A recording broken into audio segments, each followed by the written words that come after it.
एक दिन एक ब्राह्मण अर्जुन के पास आया और उसने कहा, मेरी संतान को बचा लीजिए, वे पैदा होते ही गायब हो जाते हैं। मेरी पत्नी अब फिर से गर्भवती है और उसकी प्रसूति होने ही वाली है। मुझे भय है कि मैं इस संतान को भी खो बैठूंगा।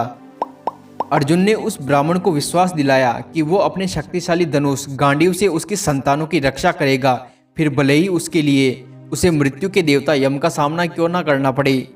उसकी इस मुहिम में श्री कृष्ण ने भी उसका साथ दिया। अर्जुन ने संकल्प किया, यदि मैं इसमें असफल रहा तो मैं आत्मदाह कर लूंगा। ब्राह्मण की पत्नी का प्रसूति काल शुरू होते ही अर्जुन ने ब्राह्मण की झोपड़ी के ऊपर बाणों का एक कवच बना दिया और स्वयं दरवाजे पर खड़ा होकर पहरा देने लगा। अब मैं देखता हूँ कि कौन भीतर घुसकर बच्चे को ले जाएगा। कुछ ही मिनटों के बाद शिशु पैदा हो गया। अर्जुन और श्री कृष्ण ने बच्चे को रोते हुए सुना। तभी रोने का स्वर थम गया। ब्राह्मण चिल्लाया, बच्चा गायब हो गया। हे अर्जुन, तुम विफल हो गई।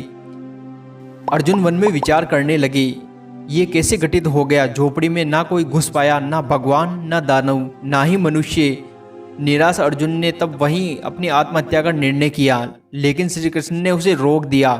उन्होंने कहा, ऐसा भीषण निर्णय करने से पहले मैं तुम्हें कुछ दिखाना चाहता हूँ। अर्जुन रथ पर चढ़ा और श्री कृष्ण ने रथ की रास थाम ली। दोनों साथ साथ क्षितिज की ओर आगे बढ़ चले। एक लंबी यात्रा के बाद अर्जुन ने महसूस किया कि रथ धरती से ऊपर उड़ गया है।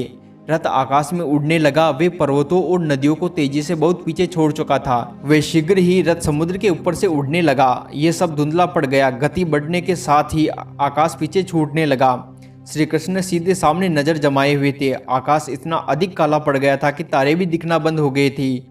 श्री कृष्ण ने अपना सुदर्शन चक्र आगे छोड़ दिया। वो रथ के आगे आगे रास्ते को प्रकाशित करने लगा। अंत में क्षीर सागर में पहुंच गई। वहां दूध के समुद्र के बीच अर्जुन को नयनाभिराम दृश्य दिखाई दिया। उसने देखा कि कोई दिव्य व्यक्ति विशालकाय 1000 फनों वाले नाग की कुंडली पर विश्राम कर रहा है। उस व्यक्ति की मुस्कान सौम्य और 4 भुजाएं थी। उनमें उन्होंने शंख, चक्र, गदा और कमल थामे हुए थे। ये भगवान विष्णु थे। भगवान विष्णु के चरणों में संपदा और सौभाग्य की देवी लक्ष्मी बैठी हुई थी। उनकी जीवा पर बुद्धि की देवी सरस्वती विराजमान थी। ये भगवान थे, भगवान जो ब्रह्मांड को गतिमान रखते हैं, भगवान जो समय व अंतरिक्ष को भी मोड़ सकते हैं तथा असंभव को भी संभव कर सकते हैं। अपनी माता के कोख से बाहर आने वाले शिशुओं को पल भर में गायब कर सकते हैं। इस दिव्य दृश्य से विलय होकर अर्जुन ने भगवान विष्णु को साक्षात दंडवत प्रणाम किया। वे खड़ा हुआ तो उसने देखा कि भगवान विष्णु ने अपनी भुजाओं में अनेक शिशु उठा रखे थे। ये ब्राह्मण की संतानें थी। भगवान विष्णु ने कहा, इन्हें मैं इसलिए यहाँ लाया कि तुम मेरे पीछे आ सको और अपने अस्तित्व का वास्तविक प्रयोजन जान सको। अर्जुन की समझ में कुछ भी नहीं आया। श्री कृष्ण मुस्कुराए। उन्होंने समझाया, तुम कभी नर थे और मैं नारायण था। हमने मिलकर अनेक दानवों से युद्ध किया और वो युद्ध जीते भी।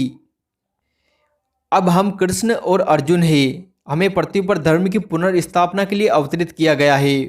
भगवान विष्णु ने अर्जुन को बताया, कृष्ण बुद्धि है और तुम कार्य हो। एक के बिना दूसरा बेकार है। तुम अपने सभी युद्ध तभी जीत पाओगे जब तुम साथ साथ रहोगे। अगर आप चाहते हो कि आपको इस चैनल पर ऐसे ही पौराणिक गाथाओं की वीडियो मिलते रहे तो आप हमारा उत्साह बढ़ाने के लिए चैनल को सब्सक्राइब कर ले और बेल आइकन भी दबा दे। और अगर वीडियो अच्छा लगे तो उसे लाइक करना ना भूलें। वीडियो पर यहाँ तक बने रहने के लिए आप सभी का धन्यवाद।